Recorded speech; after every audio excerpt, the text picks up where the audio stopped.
자, 오늘 새벽에 마감한 이번 주 마지막 거래일 뉴욕 증시는 또 상승 마감인데요. 최근에 우리 한국 증시가 코스피 기준으로 2,500선 중반에 걸쳐서 완전히 이제 옴짝달싹을 못하고 있는데, 또 거기다 코스닥은 대선 테마주들만 수급이 밀물이고 나머지는 다 썰물인데, 이거에 비하면 미국의 코스피라고 할 수 있는 S&P 500 지수는 벌써 9거래일째 연속 상승을 기록하면서 이제 거래일 기준으로 거의 2주 가까이 그냥 내리 오르기만 한 거죠. 거기다가 다우지수도 9거래일 연속 상승인데, 이거는 최근 20년 만에 가장 긴 상승으로 기록이 됐습니다.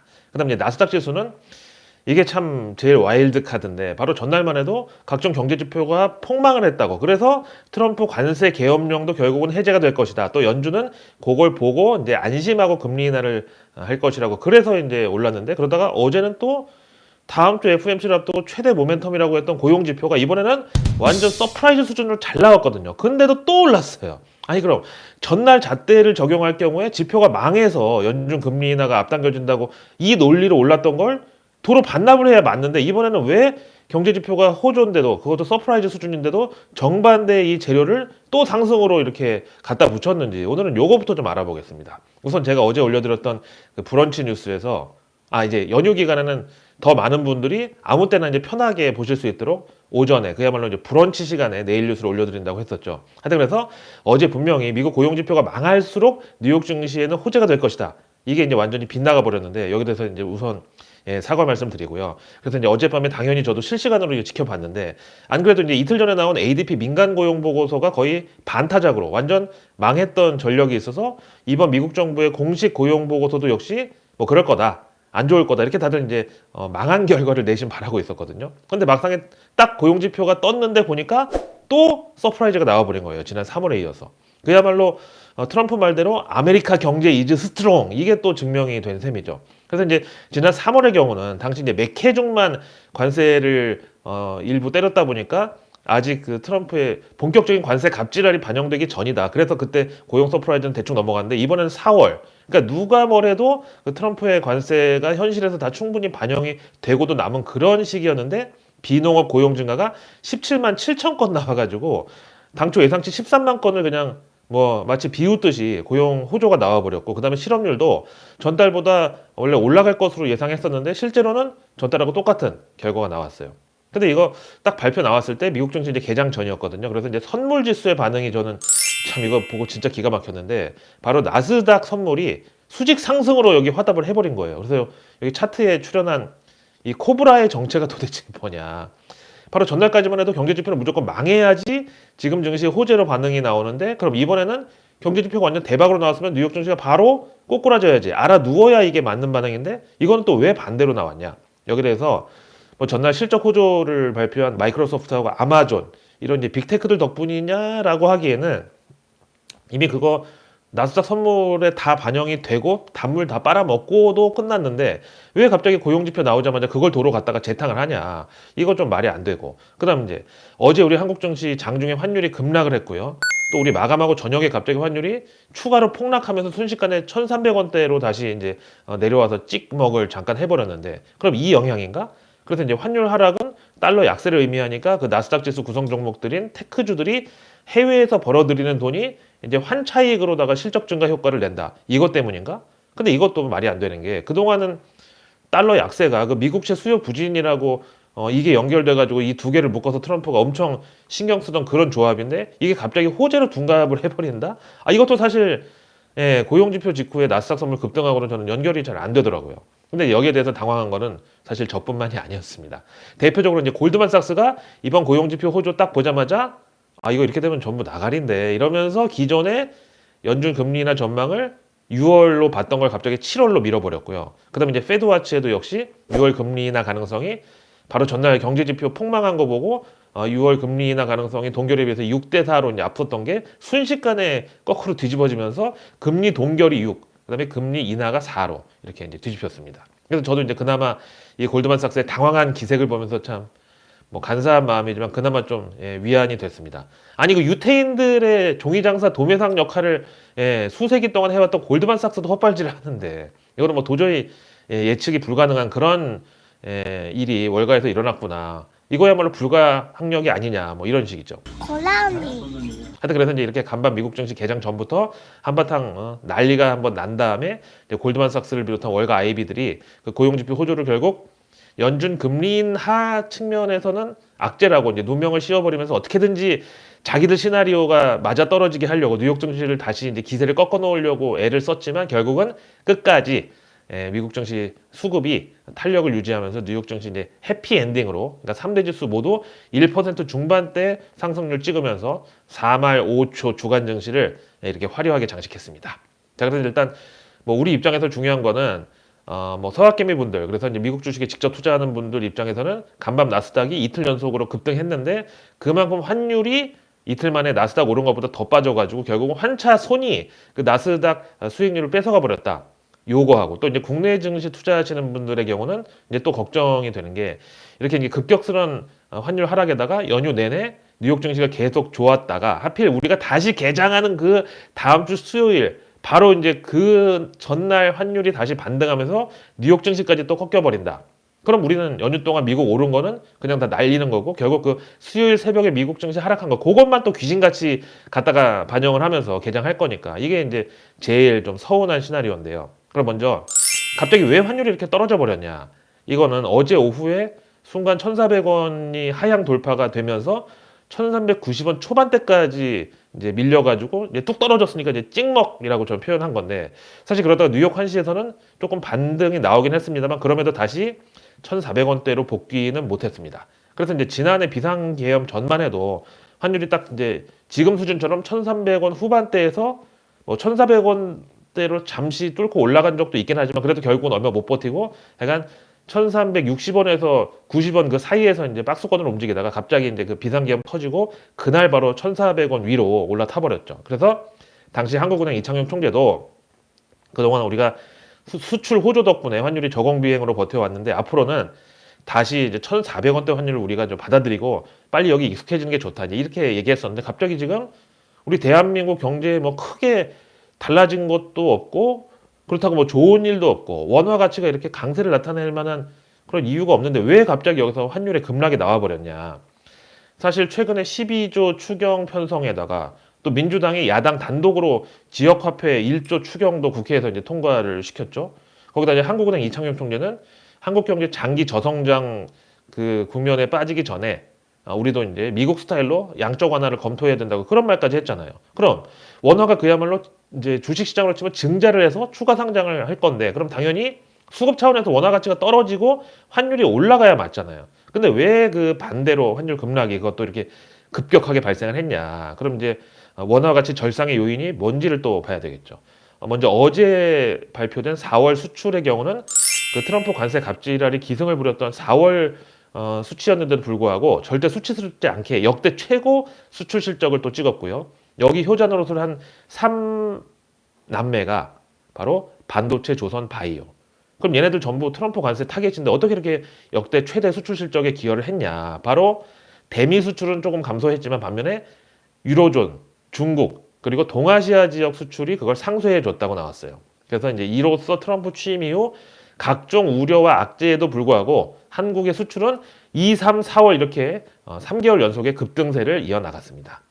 그럼 이것 때문에 환율이 뚝 떨어지고 워낙 강세가 나온 거냐라고 하기에는 아니 뭐 이론적으로는 수출이 잘 돼서 그 해외에서 이제 우리가 벌어온 돈을 이제 무역 결제 통화가 달러니까 그걸 이제 원화로 바꾼 다음에 국내 기업들이 실적으로 잡아야 되니까 그 과정에서 원화 수요 증가. 그래서 원화 강세, 환율 하락. 이거는 말이 되긴 하는데 근데 이게 갑자기 어제 오후에 그렇게 환율이 막 폭포수 쏟아지듯이 급락 나온 걸 설명하기는 좀 부족합니다.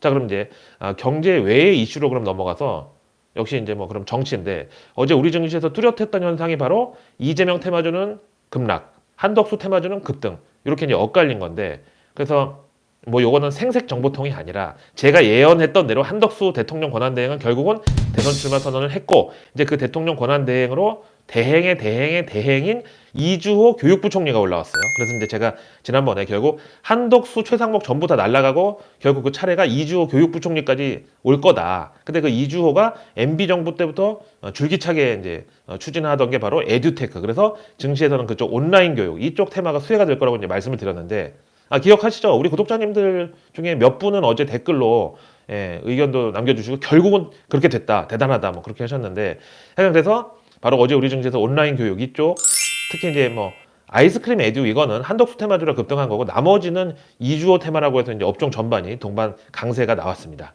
그래서 이제 제가 뭐 지금까지 말한 게 뭐 망상 아니냐, 뭐 뇌피셜이 심하다, 뭐 욕도 많이 먹고 결국 그런 것 때문에 민주파출소에 신고도 당하고 수익 창출 정지도 먹었지만, 그래도 시간이 지나고 보면 현실화된 게 대부분입니다.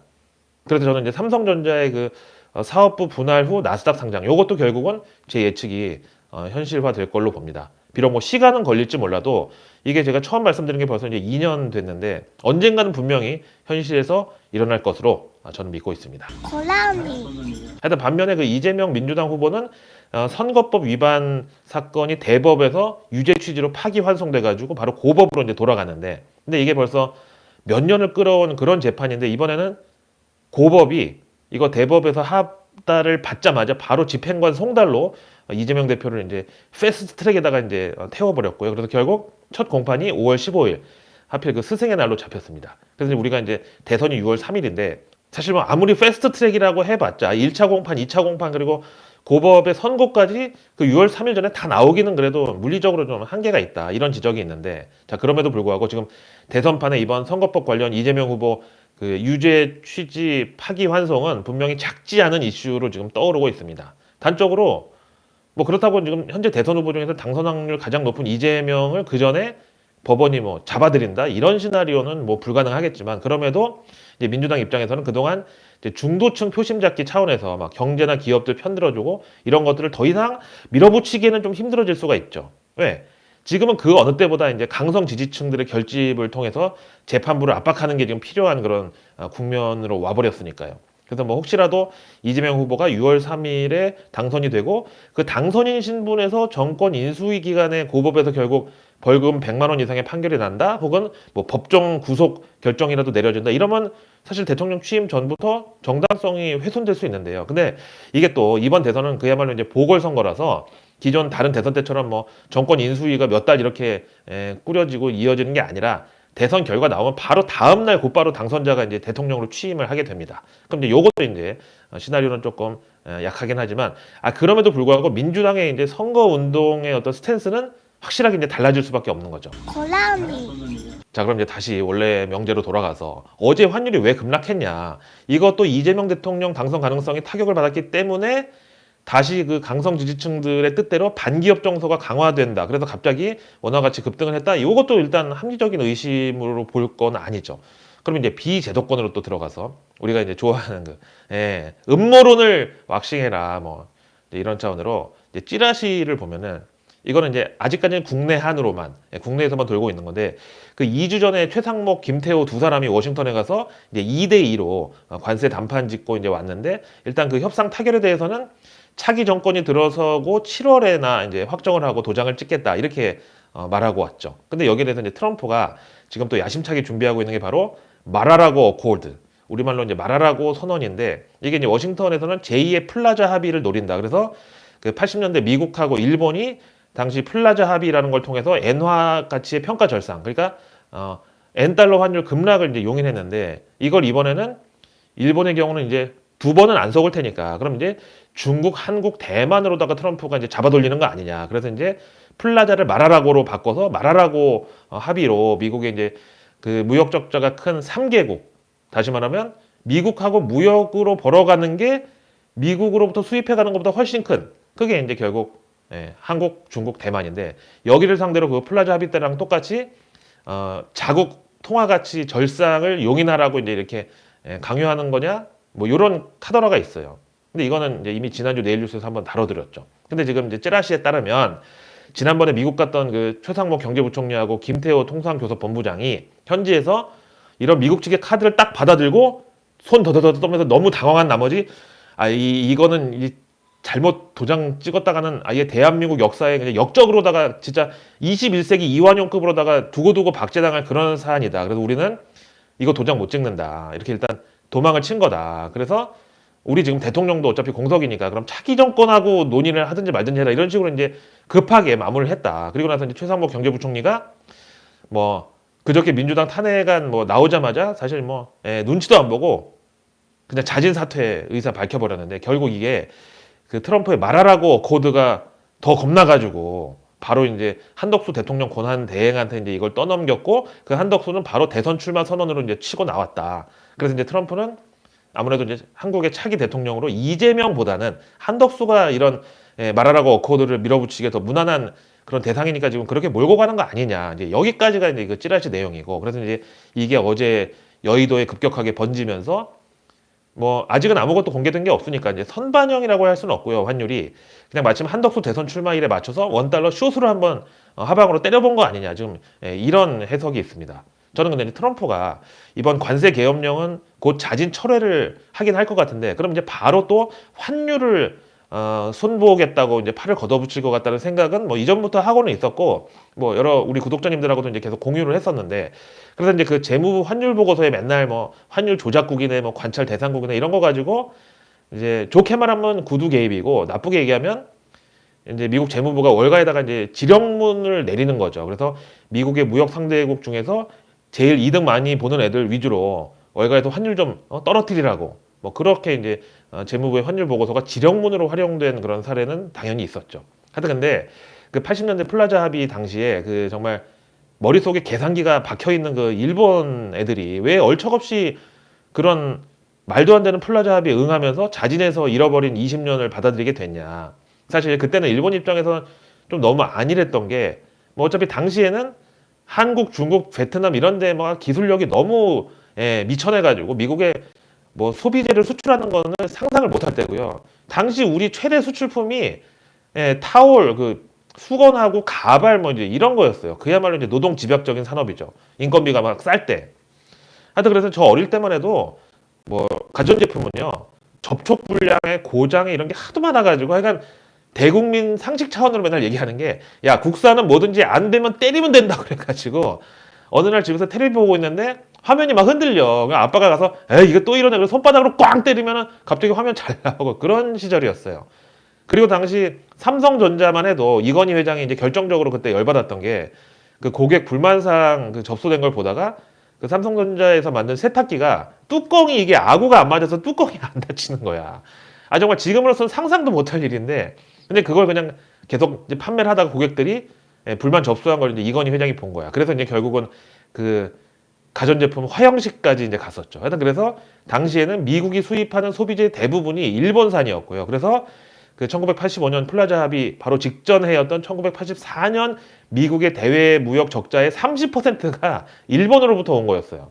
그래서 이제 플라자 합의를 통해서 우리가 니네 자동차, 가전제품, 반도체 등등 이렇게 많이 사주는데 뭐 환율을 일종의 이제 수수료 개념으로 해서 수수료 좀 깎아줘. 이런 식으로 이제 미국이 계략을 꾸민 거죠. 그래서 이제 당시 일본은 그 히로시마 리틀보이의 그 트라우마도 있고 해서 또 계산기를 두드려 봐도 진짜로 일본 최대 수출 고객이 미국인데 뭐 앞으로 더 많이 팔아먹을 심산으로다가 그까지 뭐 수수료 좀 깎아주자 이런 식으로 이제 안일하게 생각해가지고 엔고를 미국이 원하는 수준까지 이제 받아들이게 된 거죠. 그래서 그 이제 그 플라자 합의 때 떨어진 엔달러 환율이 결국 지금까지 수십 년을 이어오게 된 거죠. 거기다 이제 이렇게 갑자기 일본 엔화가 달러 대비 이제 강세가 돼버리니까 해외 투자 자금이 전부 일본 내부로 몰려가지고 그때 이제 부동산 버블이 발생을 했고요. 그다음에 이제 증시도 역시 버블이 나타나서 결국 그게 뻥 터지고 그날부터 바로 잃어버린 이제 20년으로 직행을 해버렸죠. 그래서 이제 당시 그 80년대 그 일본에서 직장 생활했거나 하여간 일본 그 버블 경제 전성기 때 사람들 얘기 들어보면요, 진짜 상상을 초월합니다. 당시에는 뭐 엔화 가치가 워낙에 높으니까 일본 일반 직장인들도 전부 그냥 휴가 때만 되면 하와이, 괌, 유럽 이런 데 가서 그냥 돈을 그냥 물 쓰듯이 그냥 펑펑 써댔고요. 그다음에 뭐 우리로 치면은 강남 룸사롱 이런 데는 하루 저녁에도 매상이 막 1억씩 찍히고 막 그랬대요. 그다음에 이제 당시 대학생들은 뭐 부모님들이 부동산으로 전부 떼돈 벌어가지고 집안에 막 돈이 막 쌓여 있으니까 대부분 취업을 안 하고 막 여유를 부렸는데 그래서 일본 대기업들이 하도 이제 구인난에 시달리다 보니까 일단 면접만 보러 와도 면접비로 그 당시에 10만 엔, 우리 돈으로 100만 원씩을 줬는데 그래서 이제 대학생들이 이제 일본 대기업들 한 열 몇 군데 돌아가지고 그 면접비만으로 차를 뽑고 막 그랬다고 막 합니다. 그러다 보니까 이제 그때 그 성문화도 본격적으로 이제 발전하고 또 서구화가 돼가지고 지금의 그 일본 성진국 위상이 이제 그때 이미 완성이 됐고요. 그래서 이제 남자분들은 뭐 잘 아실 텐데 일본 80년대 야동을 보면은 오히려 수위가 지금보다 더 높고요. 그러다가 이제 90년대 들어서는 그 빚진 사람들이 약간 생계형으로 이제 빚갚으러 나오는 그런 일반인들이 또 많이 등장을 하고 그러다가 이제 2000년대 들어서는 약간 뭐 공장화, 아이돌화 이제 뭐 이렇게 된 거고. 아니 갑자기 일본 버블 경제하고 플라자 합의 얘기하다가 지금 얘기가 딴 데로 좀 샜는데요. 다시 정신 차리고. 하여간 근데 지금 이제 트럼프 행정부는 그 플라자 합의 2를 열심히 준비 중인데 이게 바로 이제 말하라고 어코드로 알려졌고 그래서 이제 트럼프 이번 관세 개혁령은 결국 유태인들에 의해서 이제 진압을 당하게 되고 그 다음에 바로 트럼프가 그 말하라고 어코드를 통해서 미국의 주요 교역국들에 대해서 환율 하락을 강요하는 그 합의에 강제로 이제 도장을 찍게 하려는 거예요. 그럼 우리 대한민국은 그 중에서 과연 몇 번째 타자가 될 거냐? 일단 오늘이 5월 3일이니까 3번 이게 바로 중국. 그 다음에 13번 여기가 이제 유럽연합. 그 다음 23번이 대만. 그 다음에 이제 33번 일어나 하면 그게 이제 대한민국이 되는 이 정도 순서를 이제 저는 예상을 하는데 그럼 지금 이제 중국의 경우는 뭐 거의 너 죽고 나 죽자는 식으로 이제 벼랑 끝 전술을 펼치고 있는데 그래서 이번에 만약에 그 관세 협상에서 미국에 적어도 이제 꿀리지 않고 대등한 협상을 이끌어낸다. 그럼 역시 그 말하라고 어코드에서 역시 이제 그 위안화 평가 절상도 끝까지 버티는 이런 식으로 이제 트럼프에게 정면 승부를 또 이제 펼칠 걸로 보고요. 그다음에 이제 유럽 연합의 경우는 그 빅테크들 수시로 뭐 반독점이니 뭐 또 심지어 AI 윤리 관련해서 막 과징금에 뭐에 막 잡아돌리면서 이미 기싸움에서 어느 정도 이제 위세를 확보했고 그다음 이제 대만의 경우는 이제 중국하고 미국의 중간에서 줄타기를 잘하면서 또 협상을 할 거고. 그럼 이제 문제는 우리 대한민국인데 일단 우리는 대통령이 부재인 상황에서 그 지난번에 최상목 경제부총리 워싱턴에 가가지고 너네 이 카드 받을래 하고 보여준 게 이제 그 원화 강제 절상이었던 것 같은데 그래서 이제 딱 그거 보자마자 야 이거 정말 이거 좆되겠다 싶어가지고 내가 지금 경제부총리고 나발이고 이제 다 벗어던지고 일단 몸을 피한 거 보니까 좀 심상치 않을 수도 있다는 이제 생각이 드는 건데 그럼 이거를 과연 한덕수 카드로 우리가 이제 돌파해낸다? 근데 그 한덕수는 또 트럼프가 원하는 그런 상대방이다. 이것도 지금은 사실 썩 좋은 상황은 아니라고 봅니다. 자, 그래서 이제, 모르겠어요. 이것도 일종의 평행이론이랄까? 나 이제 평행이론만 얘기하려고 하면 겁나. 이것 때문에 지난번에 테러 당한 거 생각하면은 하여튼 그래서 1985년 당시 그 플라자 합의의 재료로 악용이 됐던 그 미국의 대일 무역 적자가 당시 498억 달러라는 수치였는데 근데 하필이면 작년에 우리가 그 수출 사상 최대 실적 찍어가지고 그 미국의 대한 무역 적자 금액이 444억 달러로 이게 그 플라자 합의 직전 해의 일본 대미 무역 흑자랑 규모가 또 똑같았어요. 아니 똑같진 않고 498억 달러, 444억 달러 이렇게 비슷하죠. 거기다 이제 업종을 보면 이건 진짜 똑같은 게 당시 일본의 주요 대미 수출품 그러니까 무역 흑자로 돈을 많이 벌어다 준 게 자동차 반도체였는데 또 지금 우리도 지금 대미 수출 실적에서 투톱이 바로 자동차 반도체인데 이것도 또 일치를 합니다. 내일 뉴스는 내일 보면 너무 늦습니다. 런던 고라니의 내일 뉴스 미리 보기. 런던 고라니의 내일 뉴스 미리 보기. 구독, 좋아요. 알림 설정까지. 러나 반갑습니다. 최근 2년 동안 제가 하여간 어디만 가면은 한국 증시가 폭락을 하든가 아니면 계엄 터지고 하여튼 믿을 수 없는 그런 일들이 일어났는데 처음에는 그냥 농담 반 진담 반으로 이게 다 고라니 너 때문이다 막 이제 구독자님들이 그러다가 최근까지 7번 연속으로 제가 해외 나갈 때마다 그런 일이 터지니까요. 이거는 뭐 우연이 아니라고 해서 이제 고라니 저거 출국 금지 시켜라, 여권 압수해라, 여권 불살라라 하여튼 이런 분들이 이제 구독자님들 중에 많이 계셔가지고 제가 그럼 이제 앞으로는 해외 출국하기 최소 일주일 전에 미리 보고를 드리겠다고 하고 이제 잘 마무리가 된 줄 알았는데 근데 이번에는 제가 해외가 아니라 국내 지금 동해시에 와 있는데요. 여기 이제 그 묵호항이라고 뭐 아시는 분들 아시겠지만 정말 조용하고 깨끗하고 또 사실 상업적이지 않은 그런 정말 숨은 진주 같은 항구 도시고요.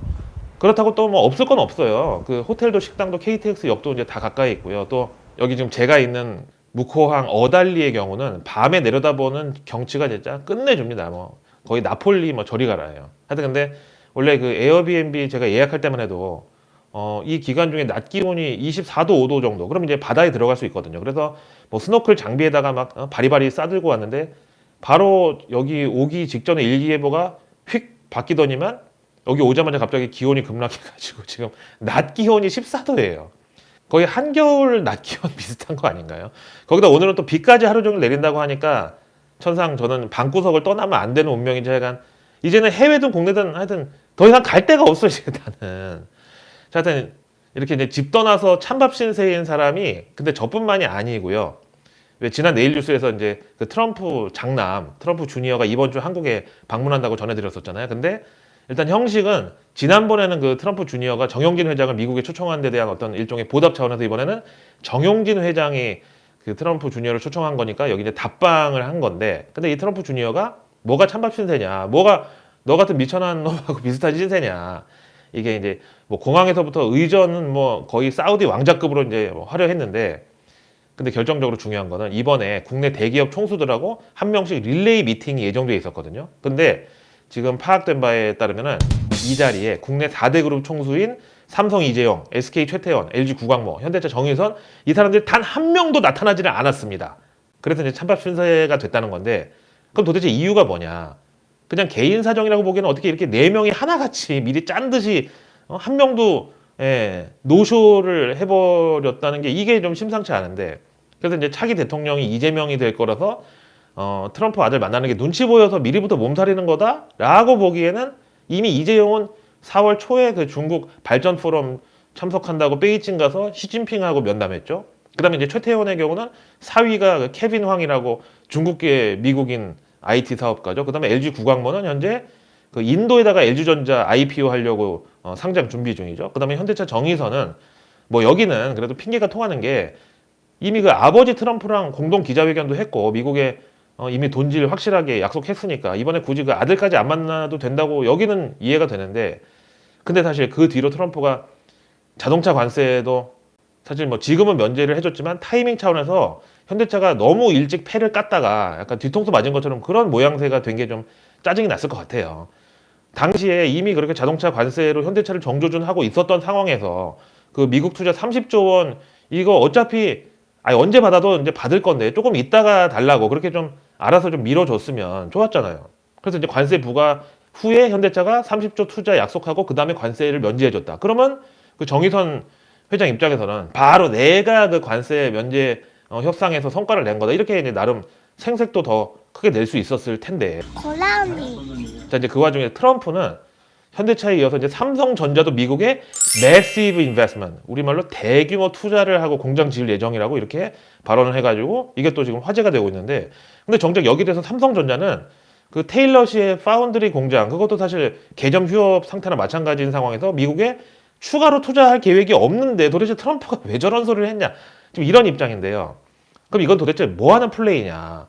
트럼프가 이재용 회장 그 시진핑 만나고 온 거에 열받아가지고 지금 질투가 나서 저렇게 막 땡깡 부리는 거냐? 사실 그 최근에 대만 TSMC랑 인텔이 합작법인 설립하는 거 사실 돈도 기술도 TSMC가 인텔에 다 대주는 거지 뭐. 그래서 이제 이런 거에 대해서 트럼프가 이걸 뭔가 본보기로 삼아서 다른 반도체 기업들도 그렇게 따라하라고 압박할 수 있다는 뭐 그런 상식적인 예상은 할 수 있지만 이것도 참 그래도 미국의 현직 대통령이라는 사람이 다른 나라 민간 기업을 상대로 대놓고 이렇게 돈을 뜯어내려고 협박을 한다고요? 그래서 보면은 어제 한국 증시에서 가장 대조적으로 이제 눈에 띄었던 게 바로 뭐 이재명 테마주 급락, 한덕수 테마주 급등 이것도 이거지만 그 같은 K 반도체의 대장주인데 삼성전자는 2% 하락했고 SK하이닉스는 또 4% 상승했고 이게 도대체 무슨 영문인가 지금 석연치 않은 그런 일이긴 합니다. 아 그래서 내일 뉴스는 내일 보면 너무너무 좋습니다. 구독과 알림 설정 그리고 주변의 소중한 분들께 이 내일 뉴스 미리 보기를 공유해주세요. 그럼 제가 아직 나오지 않은 오늘 뉴스도 아닌 내일의 뉴스를 매일 저녁 여러분들 안방으로 직접 해달랍니다. 자 오늘 일단 제가 문제 제기를 한 이런 주제들에 대해서는 아직 요게 다가 아니고요. 제가 여기서 뭔가 깨달음을 얻어서 이걸 반드시 우리 구독자님들에게 전해드리겠다는 그 각오로다가 확실한 분석을 한번 완성을 해보겠습니다. 그전에는 절대 여기를 떠나지 않겠습니다. 그래서 이제 우리 연휴 동안에는 오늘처럼 이렇게 이제 브런치 뉴스로 인사드릴 테니까요. 마침 이제 부처님도 오시고 어린이도 오시고 하여튼 이게 쭉 붙여서 우리가 화요일까지는 연휴니까 절대 이제 그 스마트폰 괜히 보면서 스트레스 받지 마시고 그냥 저한테 다 맡겨두세요. 제가 이제 꼭 알아야 되는 거는 챙기고 분석하고 또 이제 반대로 불필요한 거는 과감하게 버리고 이제 그렇게 이제 정리해가지고 연휴 기간 동안은 브런치 뉴스로다가 찾아뵙겠습니다. 그러니까 하루 30분만 저한테 할애하시면 연휴 내내 마음 편하게 이제 푹 쉬셔도 좋을 겁니다. 걱정하지 마세요. 자, 멀리 동해에서도 I'm your analyst. 런던 고라니 김희욱입니다.